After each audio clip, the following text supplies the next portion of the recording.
காலத்தில் ஒரு காட்டில் முனிவர் ஒருவரின் குடிசை இருந்தது. அதன் அருகே ஒரு சின்ன மலை இருந்தது. அந்த மலையினருகே உள்ள ஒரு துவாரத்தில் சின்ன சுண்டெலி ஒன்று வாழ்ந்து கொண்டிருந்தது. அந்தக் காட்டில் பூனையின் நடமாட்டம் அதிகம் இருந்தது. ஆகவே அது மிகவும் பயத்துடன் வாழ்ந்து வந்தது. ஒருநாள் ஒரு பூனையின் பிடியிலிருந்து தப்பிய சுண்டெலி ஆசிரமத்தில் உள்ள முனிவரைச் சரண் அடைந்தது. முனிவர் அதை அன்புடன் கவனித்தார். பயப்படாதே, நான் உனக்கு என்ன உதவி செய்ய வேண்டும் என்று கேட்டார். சுவாமி, நான் பூனைகளைக் கண்டு அதிகமாக பயப்படுகிறேன். என்னையும் ஒரு பூனையாக மாற்றிவிட்டால் நான் பயப்பட வேண்டிய அவசியமில்லை அல்லவா? முனிவர் சிற்றெலியை பெரும் பூனையாக மாற்றினார்.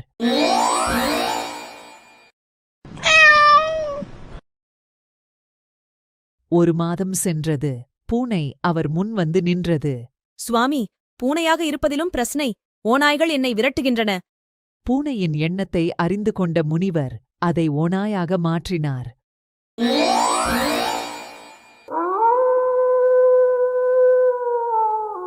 ஓநாய் சந்தோஷமாகத் திரும்பிச் சென்றது. ஒரு மாதம் சென்றவுடன் மீண்டும் ஓநாய் திரும்பி வந்து முனிவரைச் சரணடைந்தது. என்ன விஷயம் என்றார் முனிவர். கரடிகள் தொல்லை தருகின்றன என்றது ஓநாய்.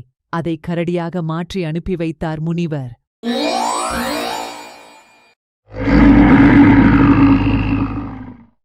மீண்டும் ஒரே மாதத்தில் திரும்பியது கரடி. இப்போதும் பிரச்சனையா என்று புன்சிரிப்புடன் கேட்டார் முனிவர். ஆம், சிறுத்தைகள் என்னை கடிக்க வருகின்றன. ஓஹோ என்ற முனிவர் அதை ஒரு சிறுத்தையாக உருமாற்றினார்.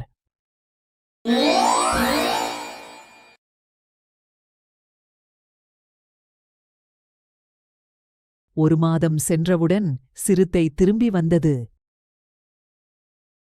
சிங்கங்கள் என்னை காட்டை விட்டு வெளியேறு என்று உத்தரவிடுகின்றன என்றது.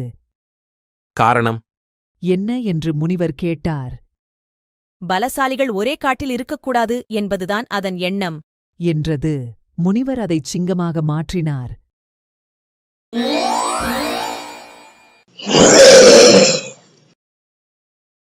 சிங்கம் ஒரு மாதம் சென்ற பிறகு, சுவாமி, நகரத்திலிருந்து வந்த அரசன் ஒருவன் சிங்க வேட்டையாடினான்.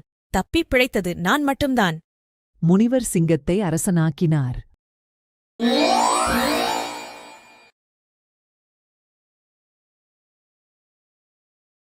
அதன்பின் 2-3 மாதங்கள் வரை அரசன் முனிவரை பார்க்கவில்லை. 6 மாதத்துக்குப் பின் அரசன் கிழிந்த துணிமணிகளுடன் வந்து முனிவரை பார்த்தான். என்ன ஆயிற்று உனக்கு? எதிரி நாட்டு அரசன் போர் தொடுத்தான். எனக்குப் போர் செய்யவே பயமாக இருந்தது. இருப்பினும் என் சார்பாக எல்லாரும் போர் புரிந்தனர். கடைசியில் எதிரிகள் அரண்மனைக்குள் புகுந்து என்னை கைது செய்தனர். பாதாளச் சிறையில் அடைத்தனர்.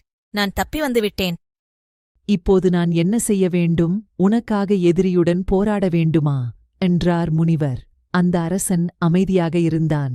முனிவர் சொன்னார். சிற்றெலியாக இருந்த உன்னை அரசர் வரை உயர்த்தினேன். ஆனாலும் உன்னுள்ளிருந்த எலித்தன்மை மாறவில்லை. பயத்துடனே இருந்தாய். இனி நான் உனக்கு உதவுவதற்காக எது செய்தாலும் அது உனக்கு உதவவே உதவாது. இதுவரை எலியின் மனதையே பெற்றிருக்கும் நீ இனியும் எலியாக இருப்பதே நல்லது என்று கூறி அரசனை எலியாக மாற்றினார் முனிவர். குறள்: அச்சமுடையார்க்கு அரணில்லை ஆங்கில்லை பொச்சாப்புடையார்க்கு நன்கு. விளக்கம்: பயத்தினால் நடுங்குகிறவர்களுக்கு தம்மைச் சுற்றி பாதுகாப்புக்கான அரண் கட்டப்பட்டிருந்தாலும் எந்த பயனும் இல்லை. அதைப்போலவே என்னதான் உயர்ந்த நிலையில் இருந்தாலும் மறதியுடையவர்களுக்கு அந்த நிலையினால் எந்த பயனுமில்லை.